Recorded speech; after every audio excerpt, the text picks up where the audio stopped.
हाय, very good morning. तो my self Vishnu Soni वापस से कू science academy online digital platform पर आपका वेलकम। तो बेटा आप लोगों ने लास्ट वीडियो तक देखे होंगे कि अपन लोगों ने जीवों में जनन एक चैप्टर था आप लोगों के वो स्टार्ट किया हुआ है।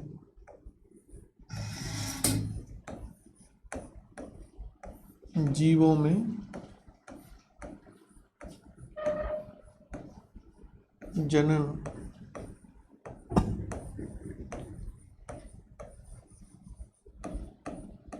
रिप्रोडक्शन इन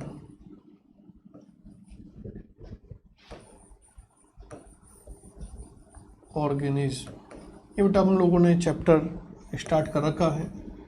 इसमें कई टॉपिक आप लोगों ने देखे होंगे, लास्ट वीडियो तक हम लोगों ने डिस्कस किए हुए हैं। और लास्ट हम लोगों ने जो बिफोर लास्ट जो वीडियो था आप लोगों ने यदि देखा हो तो उसमें हम लोगों ने जनन जो सजीवों का एक विशेष गुणधर्म भी था, रिप्रोडक्शन, ये हम लोगों ने स्टार्ट किया। और रिप्रोडक्शन के अंदर बेटा अपन लोगों ने रिप्रोडक्शन की डेफिनेशन को डिस्कस किया था। रिप्रोडक्शन के अंदर अपन लोगों ने उसके स्टेप्स, पद क्या होते हैं, किन किन स्टेप्स के अंदर रिप्रोडक्शन की प्रोसेस कंप्लीट होती है, वो हम लोगों ने डिस्कस की थी। उसके बाद उसके क्या इंपॉर्टेंस होते हैं वो हम लोगों ने डिस्कस किया था। तो ऐसे कुछ अपन लोगों ने सम पॉइंट रिप्रोडक्शन के डिस्कस कर लिए हैं। आगे हम लोगों ने जब आप लोगों ने देखा हो तो कई जगह अपन लोगों ने ये चीज़ बात डिस्कस कर ली है कि जनरली जो ऑर्गेनिज होते हैं, जीव होते हैं, उन जीवों के अंदर जो रिप्रोडक्शन होता है वो टू टाइप का होता है, दो प्रकार से होता है, एक अलैंगिक जनन के रूप में और एक लैंगिक जनन के रूप में। तो नेक्स्ट टॉपिक आप लोग क्या बनाओगे, जनन के प्रकार। जनन के प्रकार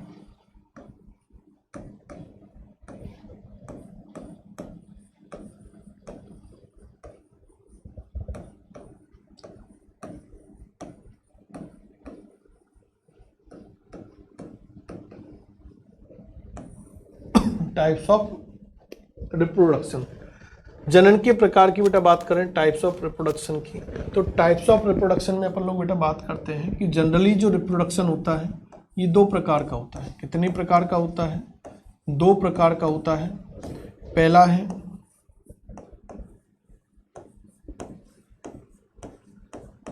अलैंगिक जनन,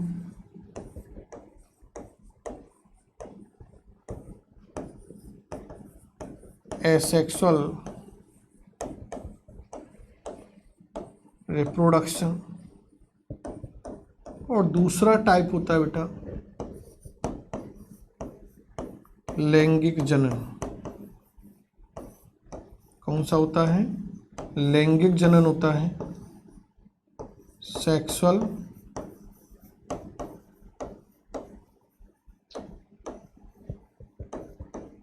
रिप्रोडक्शन होता है।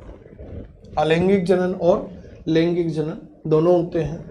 एक एक को अपन लोग डिस्कस करें तो फर्स्ट आपके हैं अलैंगिक जनन।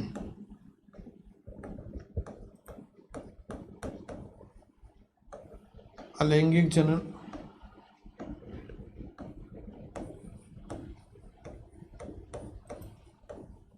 Asexual reproduction. अलैंगिक जनन की आप लोग बात करें तो हमारे पास क्वेश्चन उठता है कि सर ये अलैंगिक जनन क्या होता है, अलैंगिक जनन होता क्या है, तो उसको परिभाषित करें। तो जब जनन की जो प्रक्रिया होगी या ऐसा जनन जो अलैंगिक रचनाओं के द्वारा, जो जीवों की अलैंगिक रचनाएं होती हैं उन अलैंगिक रचनाओं के द्वारा संपन्न होता है, तो ऐसा जनन क्या कहलाता है? अलैंगिक जनन कहलाता है। तो क्या परिभाषा बनाए? ऐसा जनन जो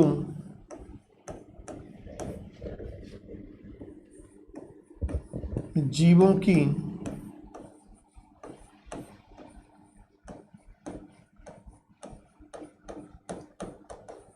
अलैंगिक रचनाओं के द्वारा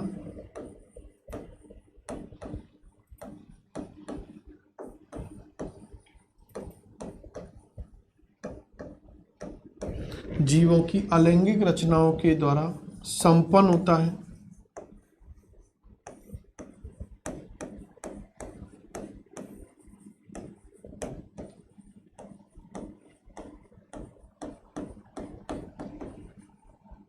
अलैंगिक जनन कहलाता है।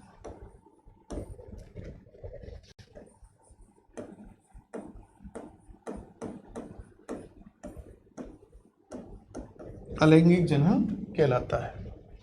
क्वेश्चन हमारे पास आगे पुटअप होता है कि सर ये अलैंगिक रचनाएं क्या होती हैं। तो अलैंगिक जो रचनाएं होती हैं बेटा, ये अलग अलग जीवों के अंदर अलग अलग होती हैं। जैसे पादपों में, तो पादपों के अंदर अलैंगिक जो रचनाएं होती हैं ये विभिन्न प्रकार की हैं।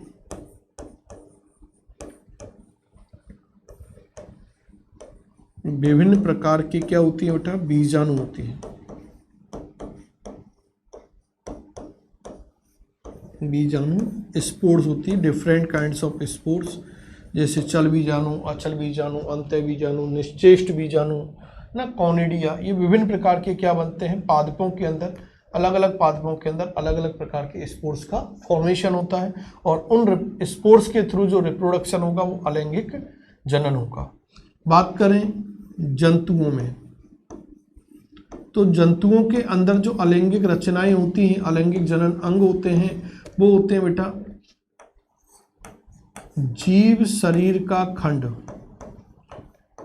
Body fragment. तो एक तो जीव शरीर का खंड होता है, बॉडी फ्रैगमेंट्स होते हैं, और एक होता है बेटा मुकुल, जो जीव शरीर के ऊपर जीव द्रव्य अतिवृद्धि बनती है उसको मुकुल वर्ड बोलते हैं। तो मुकुल होता है। तो यदि इन रचनाओं के द्वारा यदि जनन होगा तो अलैंगिक जनन होगा।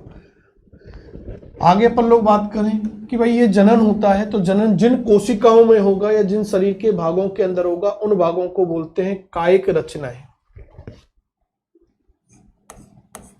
तो कायिक कोशिकाओं में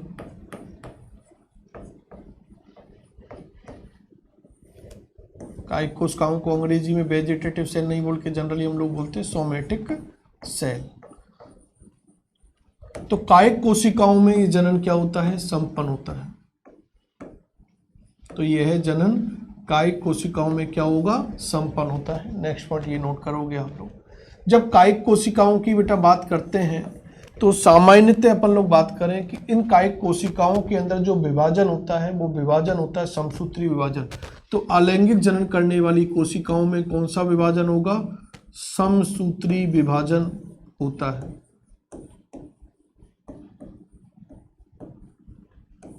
कौन सा विभाजन होगा, समसूत्री विभाजन होगा, माइटोटिक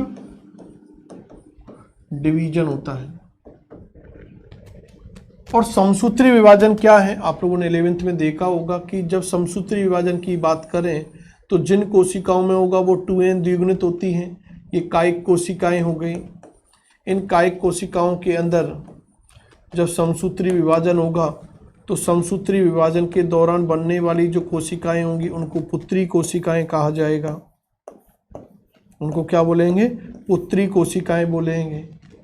और जिनसे ये कोशिकाएं बनी है उन कोशिकाओं को जनक कोशिकाएं, पेरेंटल सेल कहा जाता है। तो बनने वाली जो पुत्री कोशिकाएं, इनकी संख्या तो बढ़ जाती है, ये नंबर में तो इनलार्ज हो जाते हैं, लेकिन इनके अंदर जो गुणसूत्रों की संख्या है वो जनक कोशिकाओं के समान ही रहती है। तो जब जनक के समान रहेगी तो बनने वाली कोशिकाएं किसके समान हो गई, जनक के समान। तो ऐसी संतति को या ऐसी कोशिकाओं को क्लोन कहा जाता है। तो फिर क्या लिखेंगे, अलैंगिक जनन द्वारा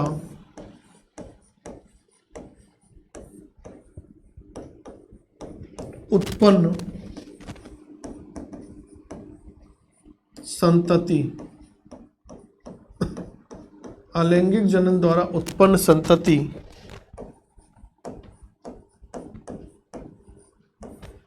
क्लोन कहलाती है। क्या कहलाएगी बेटा, क्लोन कहलाती है। क्लोन क्या होता है, तो क्लोन को परिभाषित करें, एनसीईआरटी में भी लिखा हुआ है और नीट में भी आया हुआ क्वेश्चन है। तो क्लोन क्या है, तो आकारकीय, मॉर्फोलॉजिकली आकारकीय एवं आनुवांशिकीय, जेनेटिकली एवं आनुवांशिकीय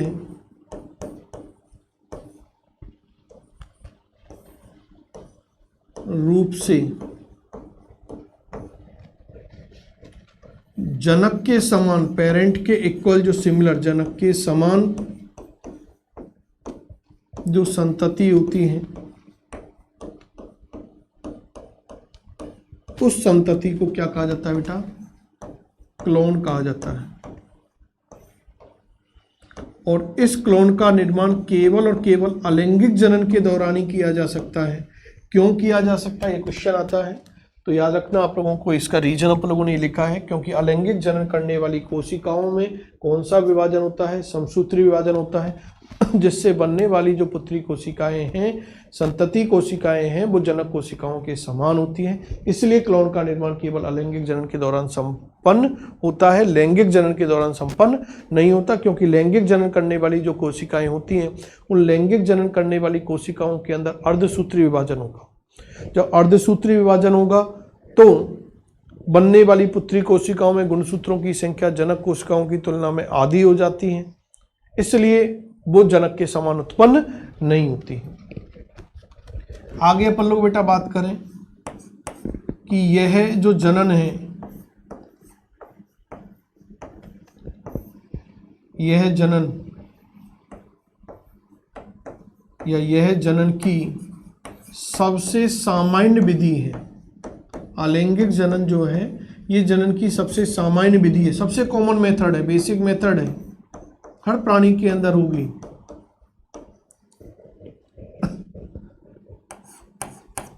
यह एक जनकीय होती है, यूनिपेरेंटल, यह एक जनकीय यूनिपेरेंटल होती है। एक जनकीय का मतलब क्या है बेटा, कि इसमें केवल एक जनक भाग लेता है। इस जनन की प्रक्रिया के अंदर केवल एक सिंगल पेरेंट ही क्या होता है, भाग लेगा। तो अपन लोग लिख सकते हैं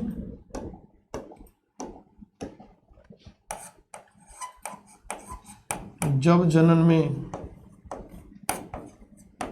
केवल एक जनक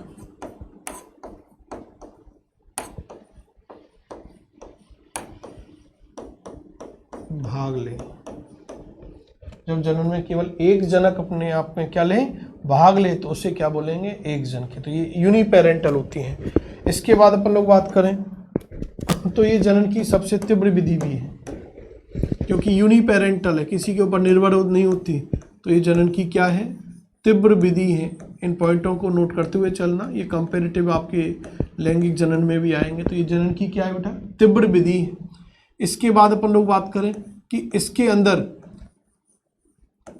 युग्मकों का निर्माण नहीं होता। इस विधि के अंदर क्या नहीं बनते, युग्मकों का निर्माण नहीं होता है। जब युग्मकों का निर्माण नहीं होगा तो युग्मकों के मध्य क्या भी नहीं होगा, संलयन भी नहीं होगा। तो युग्मक संलयन का भी इसके अंदर क्या होता है, अभाव होता है।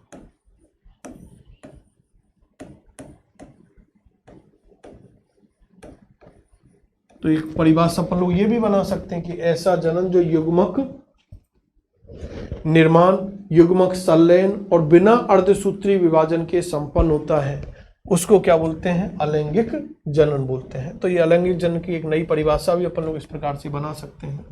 आगे अपन लोग बेटा बात करें कि इस प्रकार का जो जनन होता है, इस जनन के दौरान बनने वाली संतति पेरेंट्स के इक्वल होती थी, इसलिए विभिन्नताएं उत्पन्न नहीं की जा सकती।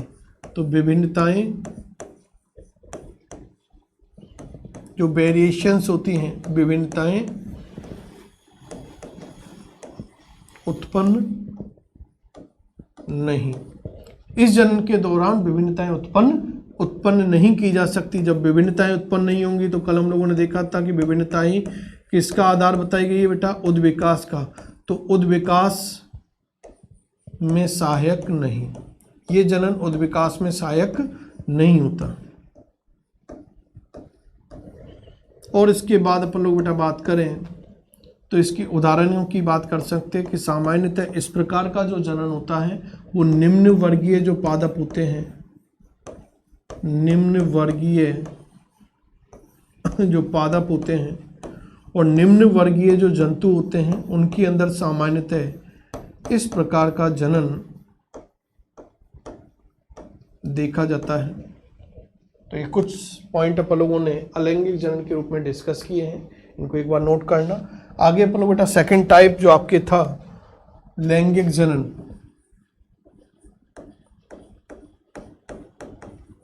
वो डिस्कस करते हैं। अब लैंगिक जनन बहुत सरल हो जाएगा यदि आप लोगों ने अलैंगिक जनन को अच्छी तरह से समझा होगा।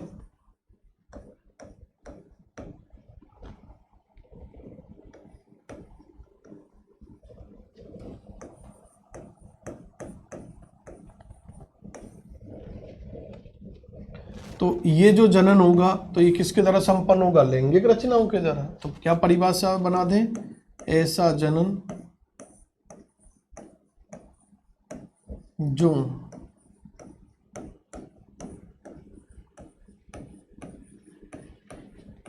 जीवों की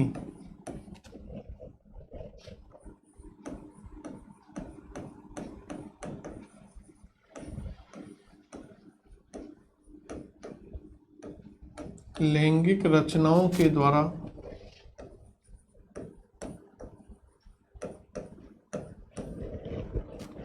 संपन्न होता है।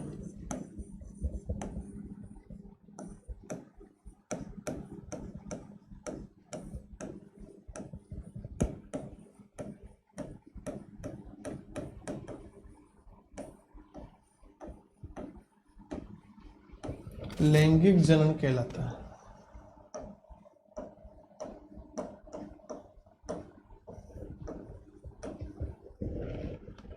बात वही हमारे पास आती है कि जीवों के अंदर लैंगिक रचनाएं क्या होती हैं।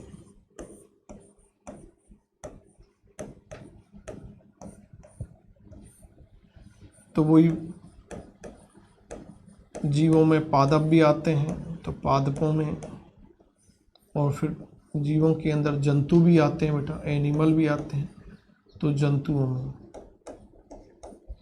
बात करें इन दोनों के अंदर जो लैंगिक जनन रचनाएं होती हैं, दोनों के अंदर जो लैंगिक जनन रचनाएं होती हैं वो युग्मक होती हैं, गैमेट्स ही होते हैं। अब बात करते हैं कि भाई पादपों में युग्मक क्या कौन कौन से होते हैं और जंतुओं के अंदर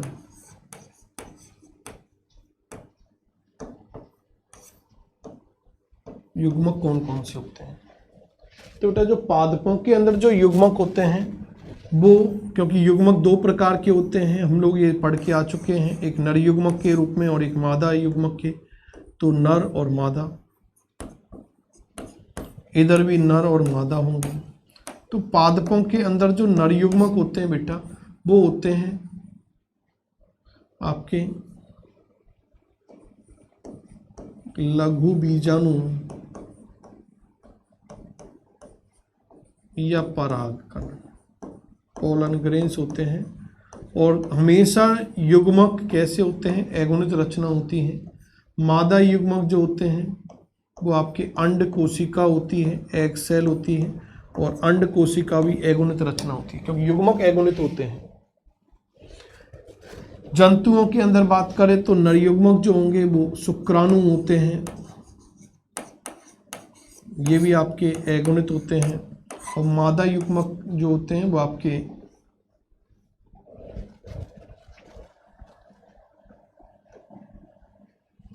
मादा युग्मक जो होते हैं वो मादा युग्मक होते हैं आपके अंडाणु, और ये भी एगोनित रचना होती है। बात करें अपन लोग कि जो शुक्राणु होते हैं बेटा, इन शुक्राणुओं का जो निर्माण होता है वो नर प्राणियों के अंदर प्राथमिक जनन अंग होता है वृषण। तो निर्माण कहाँ होता है? वृषण के अंदर होता है, टेस्टिस में होगा।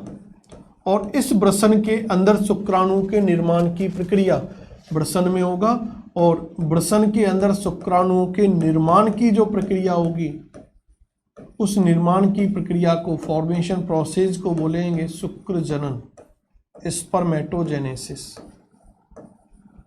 उसे क्या कहा जाता है? शुक्र जनन,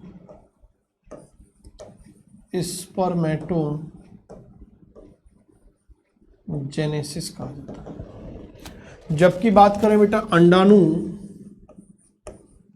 जो मादा युग्मक होते हैं जंतुओं के अंदर, इनका निर्माण जो होता है वो प्राथमिक मादा जनन अंग होता है अंडाशय, ओवरी होता है। और इस ओवरी के अंदर जो ओवम का निर्माण होता है, उस निर्माण की प्रक्रिया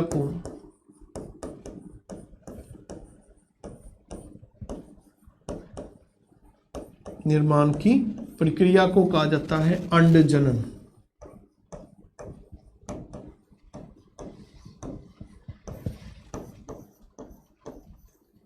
oogenesis।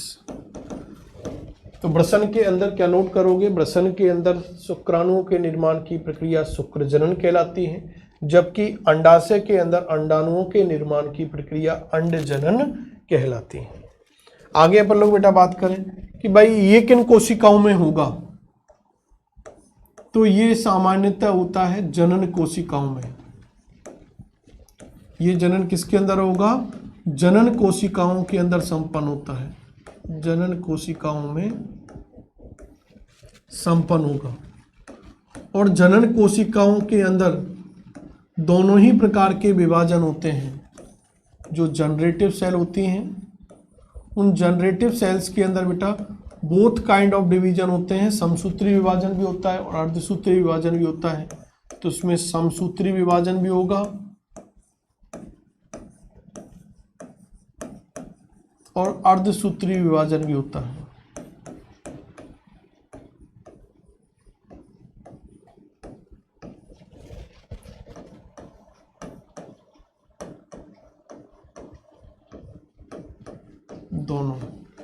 दोनों विभाजन होते हैं। जब इसमें हम बात करेंगे अर्धसूत्री विभाजन होगा, तो इससे बनने वाली जो कोशिकाएं वो जनक के समान नहीं होती है। इसका मतलब क्लोन का निर्माण नहीं, इस जनन की क्रिया के दौरान क्लोन का निर्माण नहीं होता है, क्लोन फॉर्मेशन नहीं होगा। क्यों नहीं होगा? उसका कारण है क्योंकि इन कोशिकाओं में अर्धसूत्री विभाजन होता है, जिससे बनने वाली पुत्री कोशिकाओं में गुणसूत्रों की संख्या जनक कोशिका की तुलना में आधी हो जाती है, तो वो भिन्नता आएगी। जब क्लोन का निर्माण नहीं होगा, अर्धसूत्री विभाजन होगा, तो क्या आती है? विभिन्नताएं उत्पन्न। इस जनन के दौरान हम लोग क्या उत्पन्न कर सकते हैं? विभिन्नताएं उत्पन्न कर सकते हैं। बात करें अपन लोग, जब विभिन्नताएं उत्पन्न करेंगे तो ये उद्विकास में भी क्या होगा? सहायक होता है। उद्विकास में सहायक होगा। जब ये उद्विकास की बेटा बात कर रहे हैं, इवोल्यूशन में हेल्पफुल होता है।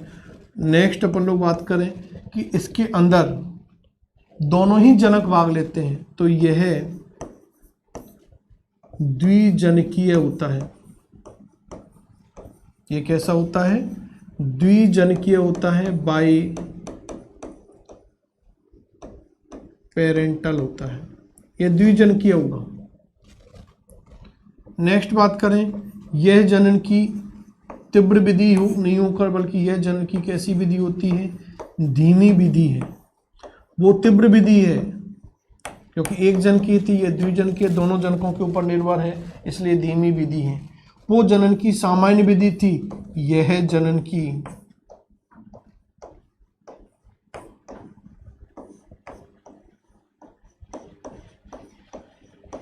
जटिल या विकसित विधि है।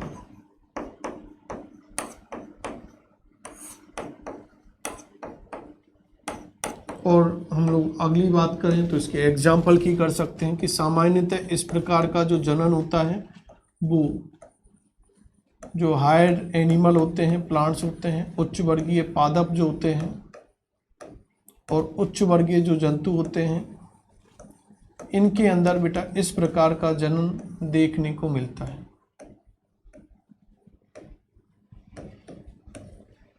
पादपों में और जंतुओं में इस प्रकार का जनन देखने को मिलता है।